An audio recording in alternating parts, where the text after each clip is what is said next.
Hello everyone, Byron Henry, Human Stability. I'm pretty excited. I have constructed my own nature bike. Here she is. And I'm just shooting this video to share this with everybody. An interesting creative thing that you can do with a bicycle that doesn't have exactly what you need, but you need to add it.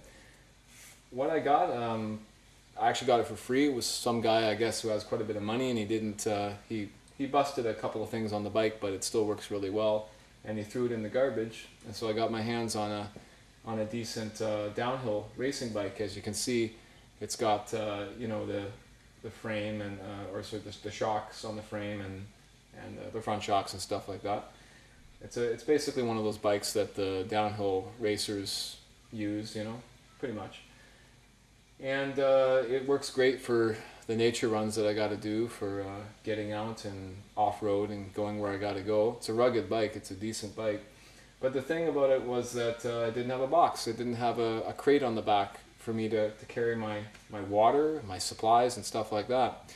And so what I've done here is I've just created out of some stuff that I've found, and some nice people have offered me the usage of a couple of things, and I was able to find some pieces of wood for free, and was able to basically rig up a whole extension on the back of the bike here, which we'll take a closer look at.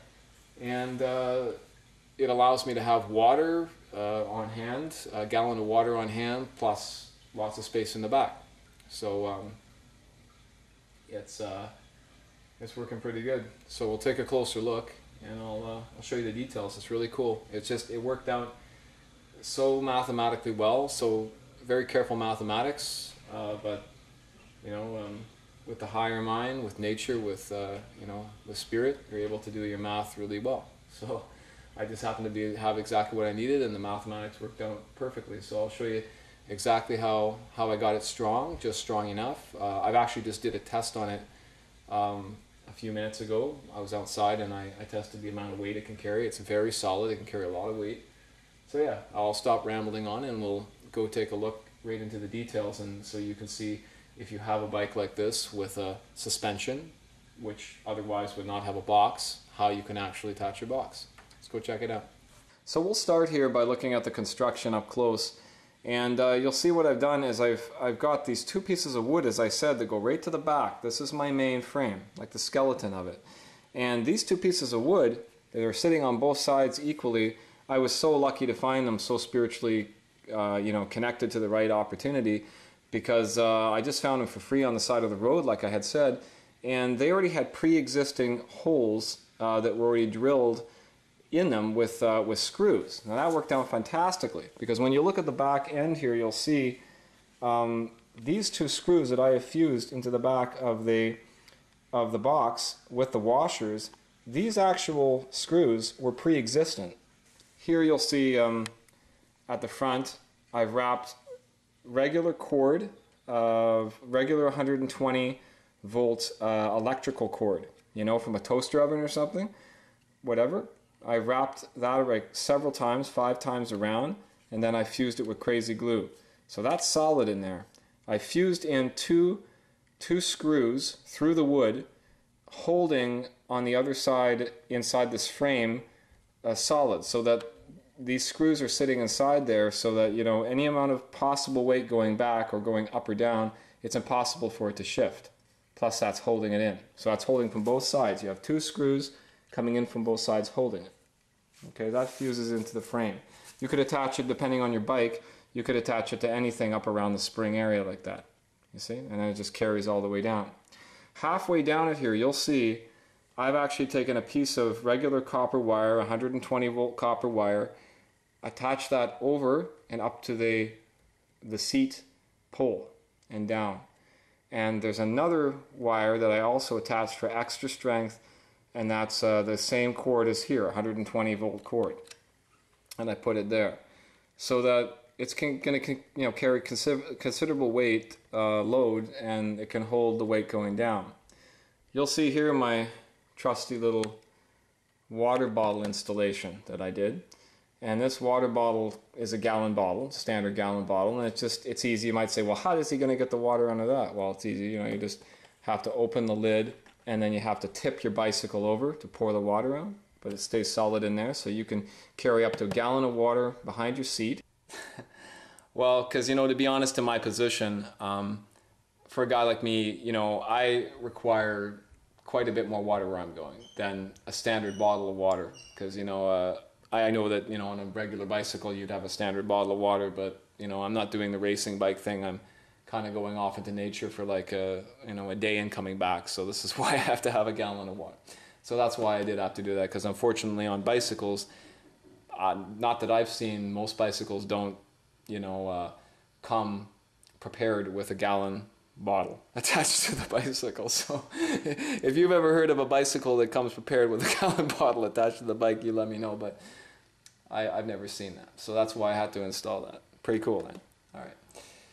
You'll see from the back of the bike right now, this is exactly what I'm talking about. There's the frame, and I actually installed a little reflector. That's a little reflector that I just happened to install and put on the back, so it makes it a little safer, I guess, if I'm riding at night. It's got it fused in pretty good, and I just attached it in there with another washer.